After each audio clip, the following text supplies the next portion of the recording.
আজকে বাংলাদেশ এবং নিউজিল্যান্ডের মধ্যকার সিরিজের দ্বিতীয় ওয়ানডে ম্যাচ অনুষ্ঠিত হবে মিরপুর শেরেবাংলা ক্রিকেট স্টেডিয়ামে। কিন্তু সকাল থেকে আমরা এখানে অবস্থান করছি, এখানে দেখতে পাচ্ছি যে গত যে ম্যাচটা অনুষ্ঠিত হয়েছে, অর্থাৎ প্রথম ওয়ানডে যে অনুষ্ঠিত হয়েছে, সেই ওয়ানডেতে যেরকম দর্শক আমরা দেখতে পাচ্ছিলাম, সো আজকে কিন্তু তার এক ভাগ দর্শক আমরা দেখতে পাচ্ছি না। আজকে একদমই দর্শক শূন্য একটা স্টেডিয়াম আমরা লক্ষ্য করছি। এই মুহূর্তে আপনারা দেখতেই পাচ্ছেন যে মিরপুর শেরেবাংলা স্টেডিয়ামের একদম গেটের সামনে বা পুরো রোডে কিন্তু কোনো ধরনের দর্শক আমরা দেখতে পাচ্ছি না। গুটি কয়েকজন দর্শক কিন্তু ইতিমধ্যে স্টেডিয়ামে চলে এসেছে তারা খেলা দেখার জন্য।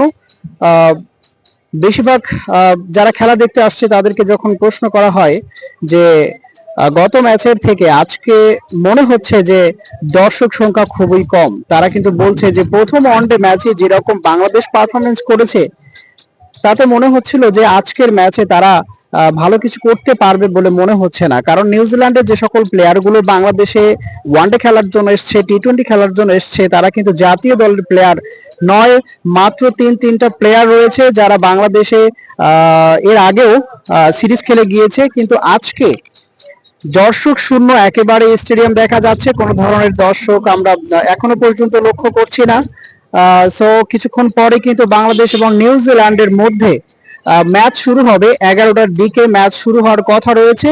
এখনো পর্যন্ত আশা স্বরূপ কিন্তু দর্শক আমরা দেখতে পাচ্ছি না, একেবারে গেট শূন্য দেখতে পাচ্ছি। অন্য অন্য গেটের, এটা হচ্ছে মিরপুর শেরেবাংলা ক্রিকেট স্টেডিয়ামের 1 নাম্বার গেট। সো অন্য অন্য গেটেও কিন্তু ঠিক একই অবস্থা, যে দর্শক শূন্য একটা স্টেডিয়াম কিন্তু আজকে লক্ষ্য করছি। আসলে এরকম পরিস্থিতির শিকার স্টেডিয়াম আবার কবে হয়েছিল জানা নেই, কিন্তু আজকে একেবারেই দর্শক শূন্য একটা গ্যালারি হয়তো বা দেখা যেতে পারে। তার প্রেক্ষিতে কিন্তু প্রথম যে ওয়ানডে ম্যাচ হয়েছিল সেই ওয়ানডে ম্যাচে বাংলাদেশ একেবারেই খারাপ পারফরমেন্স করেছে। এটাই হয়তোবা বিরূপ প্রভাব ফেলেছে এই দর্শকদের ওপরে।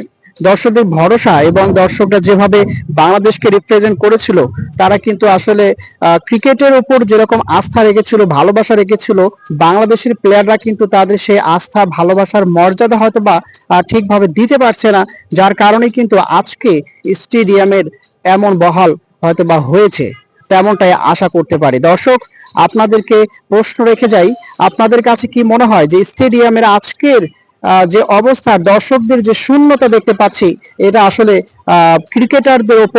ক্রিকেটারদের পারফরমেন্সের উপর বিরূপ প্রভাব ফেলবে কিনা, এটাই আপনাদের কাছে বলছি। আপনারা অবশ্যই কমেন্ট বক্সে জানিয়ে দেবেন।